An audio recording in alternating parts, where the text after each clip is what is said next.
the European diplomats raised legitimate concerns as to the communications attributed to the CDF and their propensity to cause misunderstandings, to cause regional conflicts, internal conflicts in Uganda and elsewhere.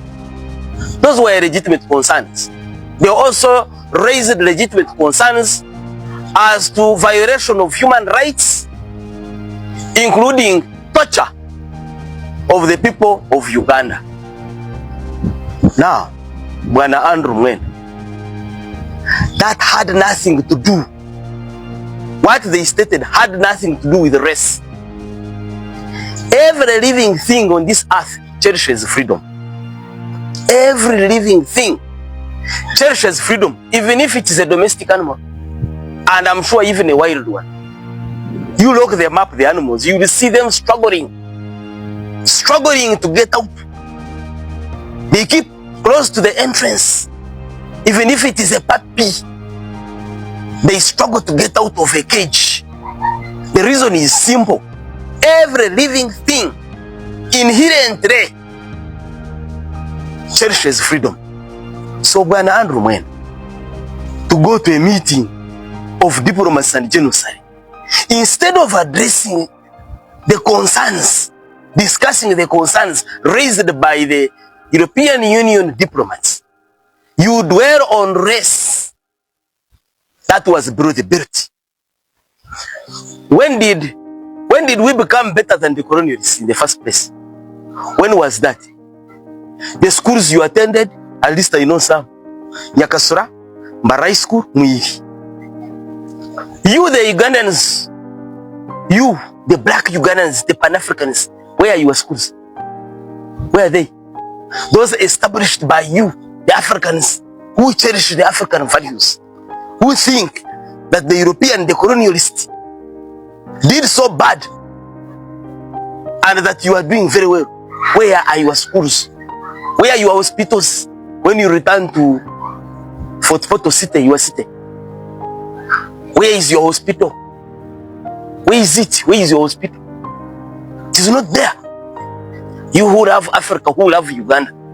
When did torture become an internal matter, a domestic matter? Because I listened to you, I watched, and I wondered. I was surprised that you can mention such. You dwell so much on race. You colonialists, why are we not interfering in your matters? Whatever you do in Iraq, Afghanistan, where? The question is, are there Ugandans being tortured or not? Uganda is a signatory to the Convention Against Torture. Isn't it? We are also signatory to the United Nations Charter on Human Rights. Aren't we? Article 24 of the Constitution of the Republic of Uganda forbids torture, provides for the right against torture. Doesn't it? We have a whole chapter 4 on human rights in the Constitution of the Republic of Uganda. Don't we? So if someone raises the question that some Ugandans are being tortured, why don't we humbly discuss that subject? Why must we raise our voices and bring irrelevant considerations? Why must we? What are we hiding? When we are budgeting for this country, for example, the budget for the 2024-25, 72 trillion. That was the budget, 72 trillion. How much is Uganda going to raise? How much from our taxes? Is it more than 32 trillion? So you expect to get 40 trillion from who? From Kenyans? Is it coming from Tanzania? From Ghana, your fellow Africans? You expect it to come from Europe and America, don't you?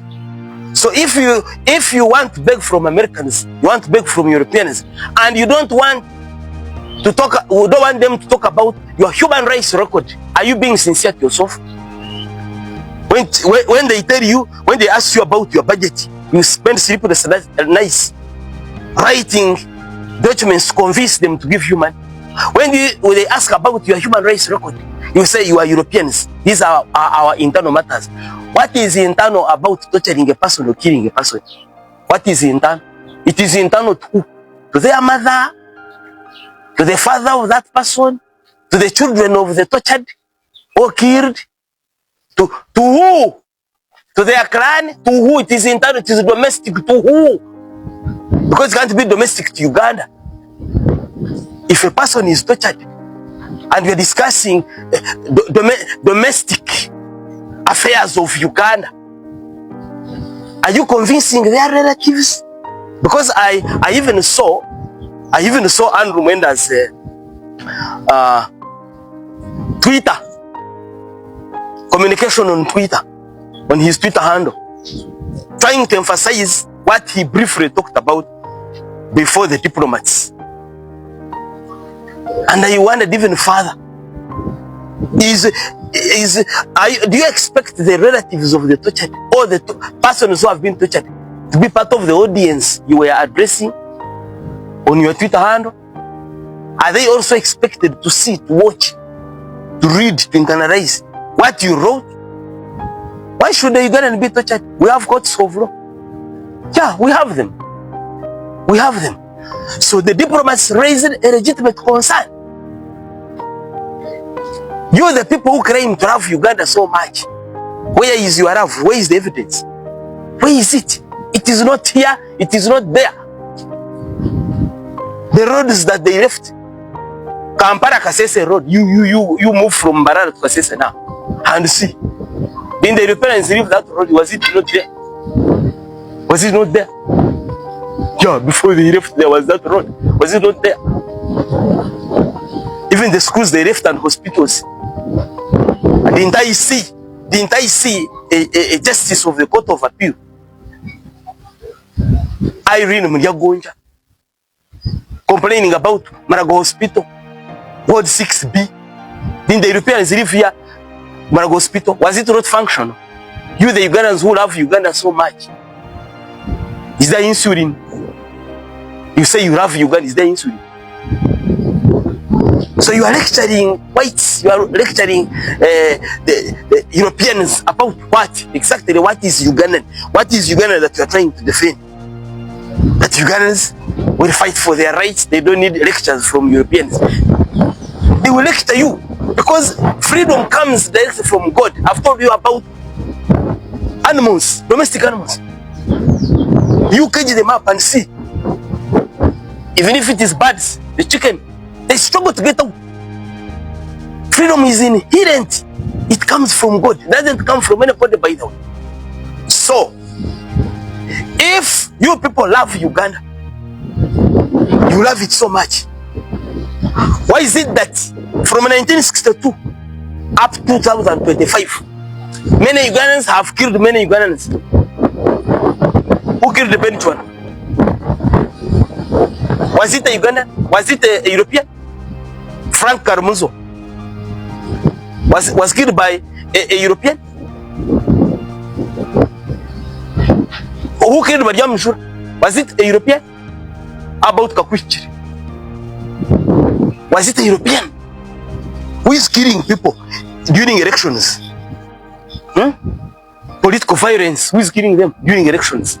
The last elections, the people who died were about 54 in Kampala alone, in one demonstration.